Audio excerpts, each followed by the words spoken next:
अस्सलाम वालेकुम नाज़रीन, डॉक्टर दानिश रियल फोकस के साथ हाजिर है। एक व्लॉग मैं अब करूँगा, आपको हमेशा एक व्लॉग देता हूँ और वो है मरीम नवाज़ साहिबा की जब भी प्रोसीडिंग होती है वो आपको मैं वो व्लॉग देता हूँ, उस दिन की इन्फॉर्मेशन।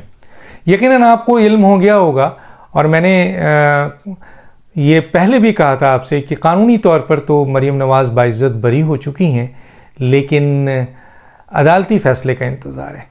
तो आज शॉर्ट ऑर्डर आ गया, अदालती फ़ैसला आ गया कि मरीम नवाज़ साहिबा की अपील एक्सेप्ट हो गई और मरीम नवाज़ साहिबा की जो सज़ा थी वो कलअदम करार दी गई और मरीम नवाज़ साहिबा बाइज़्ज़त बरी हो गई। और मरीम नवाज़ साहिबा के इस केस के बरियत के बाद नवाज़ शरीफ साहब का जो केस है वो बहुत वीक हो गया। यकीनन नवाज़ शरीफ जब अपील करेंगे तो उनकी भी बाइज़्ज़त बरियत हो जाएगी।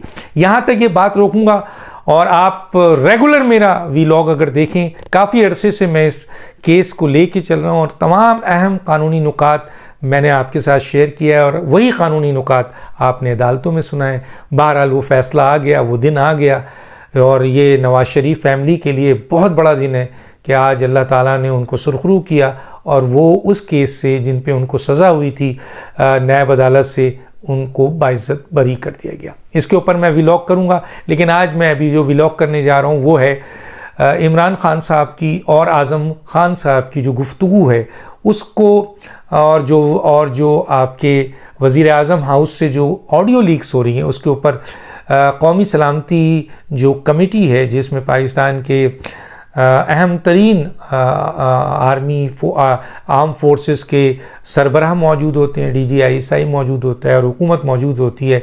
वज़ीर आज़म के ज़ेर निगरानी इन चीज़ों को डिस्कस किया गया है जिसके ऊपर शदीद तहफ़्फ़ुज़ात पेश की गई और ये कहा गया है कि ये बहुत ही एक ऐसा मामला है जो सिक्योरिटी ब्रीच है, यकीनन इसको इन्वेस्टिगेट होना चाहिए। और इस सिलसिले में राना सनाउल्लाह की ज़ेरे निगरानी एक कमेटी बना दी गई है जो इन चीज़ों का मालूमात करे कि प्राइम मिनिस्टर हाउस में ना सिर्फ शहबाज शरीफ की बल्कि इमरान खान साहब की भी ऑडियो लीक्स हुई।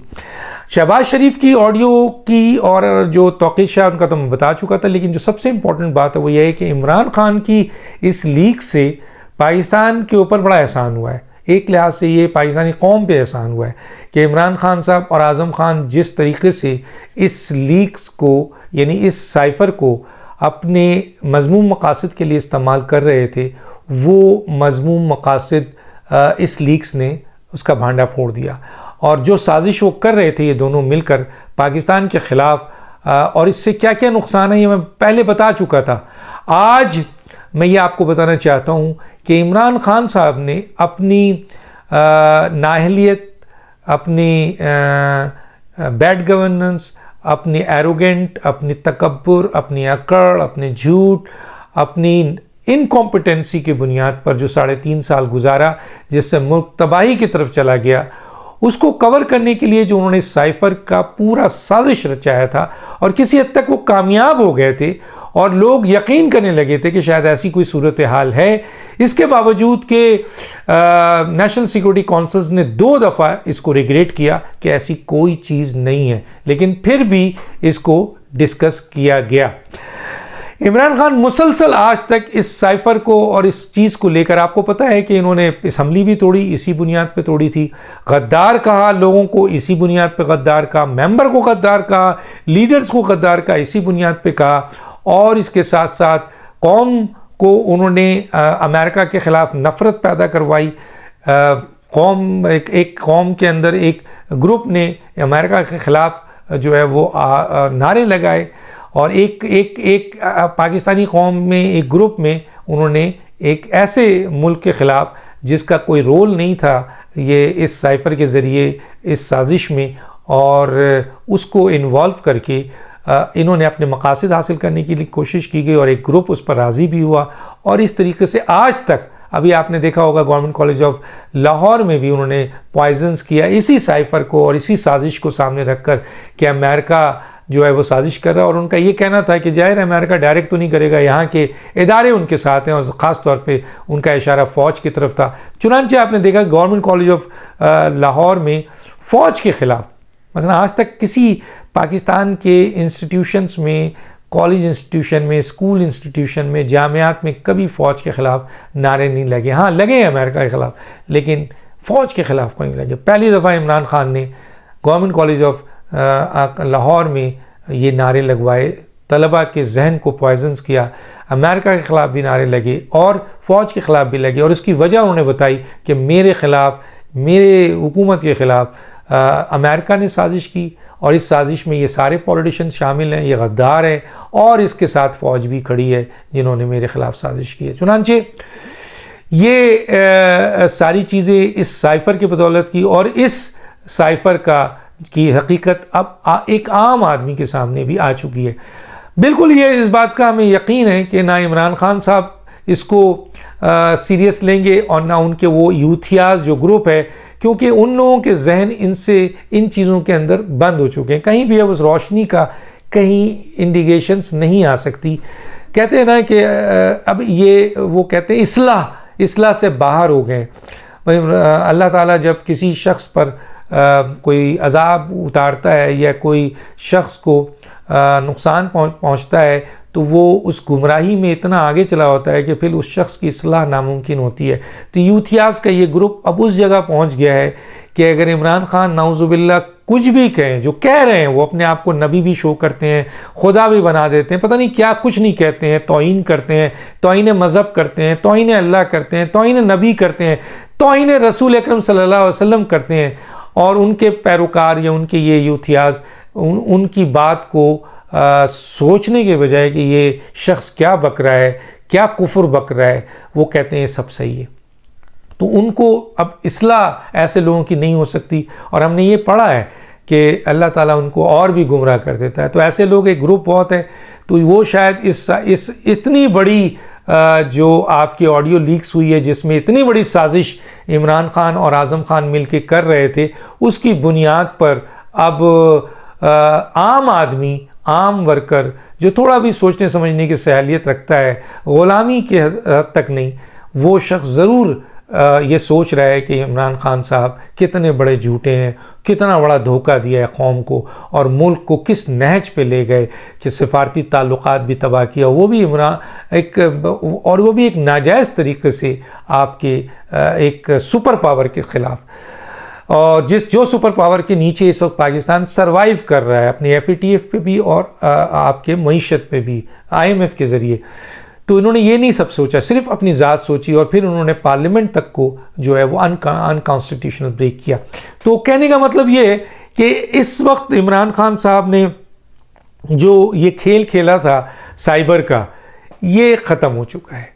ये अब इस ऑडियो लीक्स करने वाले की, जैसे मैंने कहा था कि उसने गैर कानूनी काम किया है, लेकिन काबिल माफ़ी ये है कि पाकिस्तान के ख़िलाफ़ होने वाली एक साजिश, पाकिस्तानी कौम के ख़िलाफ़ होने वाली एक साजिश, बहुत बड़ी साजिश जो दो शख्स ने मिलकर तैयार की थी, आज़म ख़ान और इमरान ख़ान ने, जब वो वज़ीर आज़म थे और वो प्रिंसिपल सेक्रेटरी थे, वो एक्सपोज हो गई, वो आम लोगों तक पहुंच गई, वो अदालतों तक पहुंच गई, वो फ़ौज तक पहुंच गई, वो इदारों तक पहुंच गई, वो ब्यूरोक्रेट्स तक पहुंच गई, वो यूथियाज़ तक भी पहुंची। लेकिन उनको अगर माइनस भी कर दें, उनकी सोचने समझने की सलाहियत है नहीं, उनकी इस्लाह नहीं हो सकती, तो पाकिस्तान की आवाम तक तो पहुंच गई है, एक्सपोज हो गए इमरान ख़ान साहब। इमरान ख़ान ने माजी में अपने इस अकड़, अपने घुमंड, अपने झूठ, अपनी धोखेबाजी से, अपनी नाइलियत से 3.5 साल, पौने 4 साल तबाह किया मुल्क को, और इस मुकाम पे ले आए कि उनकी हुकूमत का ख़ात्मा करने के लिए मेंबर ऑफ पार्लियामेंट और दूसरी इत्तेहादी जमातें जो इनके साथ खड़ी थी, वो मिलकर आपके अदम एतमाद पे गई, जो आइनी तरीक़ा था।